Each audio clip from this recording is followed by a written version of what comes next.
El Zeppelin Hindenburg, oficialmente llamado LZ-129 Hindenburg, es uno de los dirigibles más famosos de la historia, tanto por su grandeza como por el desastre que marcó su final. Simbolizó el auge de la tecnología aeronáutica alemana en la década de 1930, pero también señaló el fin de una era de exploración aérea. Acompáñanos en esta fascinante historia, desde su concepción hasta los misterios que rodean su caída. Pero antes, suscríbete al canal para no perderte nada del mundo aeroespacial. Los dirigibles rígidos, conocidos como zeppelines, fueron ideados a finales del siglo XIX por el conde Ferdinand von Zeppelin. Creía que estas aeronaves serían el futuro del transporte aéreo, capaces de cruzar largas distancias con eficiencia. Alemania rápidamente se convirtió en líder mundial en esta tecnología, y los zeppelines se usaron tanto para fines comerciales como militares durante la Primera Guerra Mundial.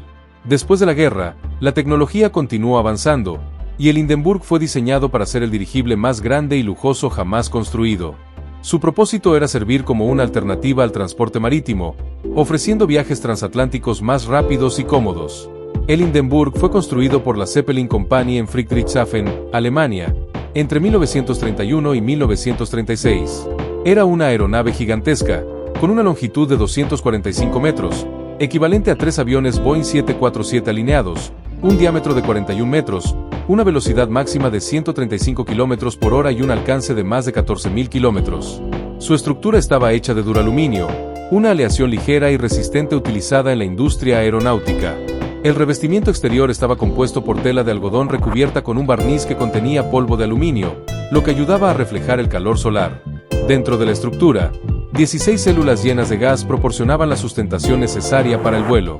Aunque el diseño original contemplaba el uso de helio, un gas no inflamable, Estados Unidos, que controlaba las mayores reservas de helio en ese momento, se negó a exportarlo a Alemania debido a tensiones políticas.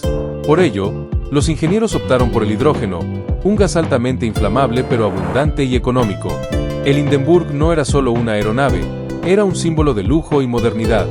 Su interior fue diseñado para impresionar. Contaba con un salón comedor con ventanas panorámicas que ofrecían vistas impresionantes durante el vuelo, una sala de estar decorada con muebles ligeros y elegantes que evocaban los transatlánticos de la época, una sala de fumadores aislada por una puerta presurizada y equipada con un encendedor eléctrico para evitar el uso de llamas, y camarotes pequeños pero cómodos que ofrecían espacio para dormir y guardar pertenencias.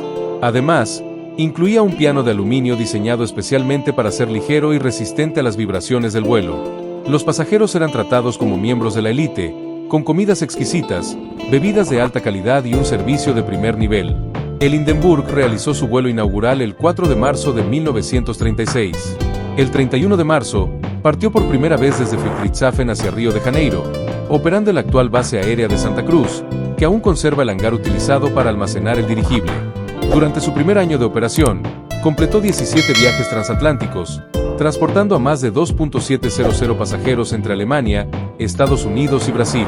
Como dato curioso, un billete hacia Estados Unidos costaba $400 en esa época, lo que equivale hoy a aproximadamente $9.100.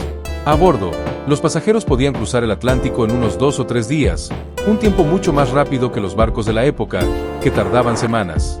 Además, el dirigible ofrecía una experiencia de vuelo suave, sin los sobresaltos típicos de los aviones de entonces. El 6 de mayo de 1937, el Hindenburg estaba finalizando un viaje desde Frankfurt, Alemania, hasta Lakehurst, Nueva Jersey. Durante la maniobra de aterrizaje, algo salió terriblemente mal. Mientras decenas de espectadores observaban el aterrizaje, una chispa, posiblemente causada por electricidad estática o un escape de hidrógeno, encendió el gas altamente inflamable.